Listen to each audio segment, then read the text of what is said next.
This is the way I like to use the Reteach tab. And I've gotten a lot of success using this method, and I'm just really impressed with how well it can address misconceptions right at the moment. So let me show you an example with this fake assessment that I just made. I'll have two screens. This is my teacher mode. This is what I would be seeing on my iPad as I walked around the classroom, or from my laptop at my desk. And this is the projector mode. This is what would be up on the screen. And so from my teacher mode, I'm going to remote control the projector and make it show the Reteach tab. So now over here on the projector, this came up. So I would like to review this question.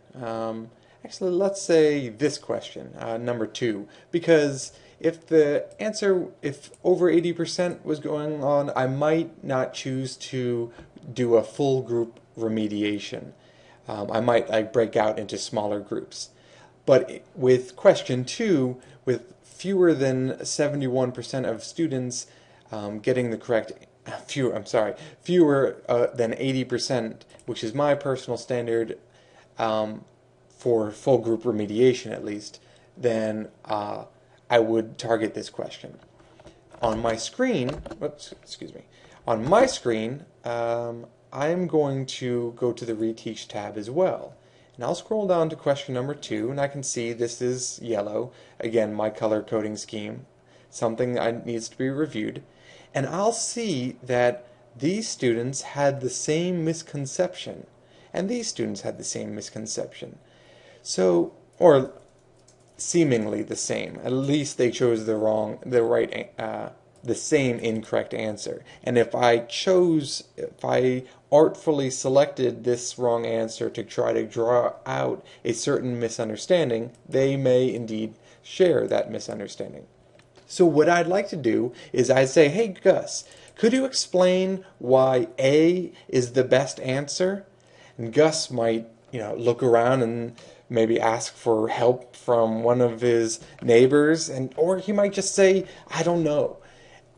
And I don't accept that in my class. And I'll try to ask him a few probing questions to see if I could draw out an explanation. But if I clearly see he doesn't get it, then I'll randomly, quote unquote, choose one of these students that did clearly get the answer, and I'll say, hey John, could you explain why, let's say, answer A is better than, I don't know, answer B. And I may just choose the answer that Gus had selected, Gus being none the wiser that I'm doing this on purpose. And hopefully that student would be able to give an eloquent explanation as to why this answer is the superior choice. Then I'll go back to Gus. I'll say, hey Gus, now that you heard that explanation, can you explain that to me again? And Gus will hopefully give it a better try. If not, then I might swing over to Eleanor and get her to give a go about why A is the best answer.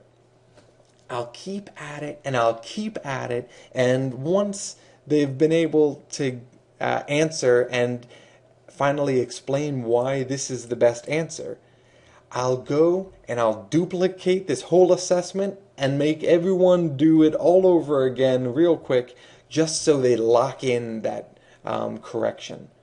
And that's how I personally like to use the Reteach tab. But I'm just one teacher. Please let me know, drop me a line, tell me how you're using it. I'd really appreciate that. Thank you.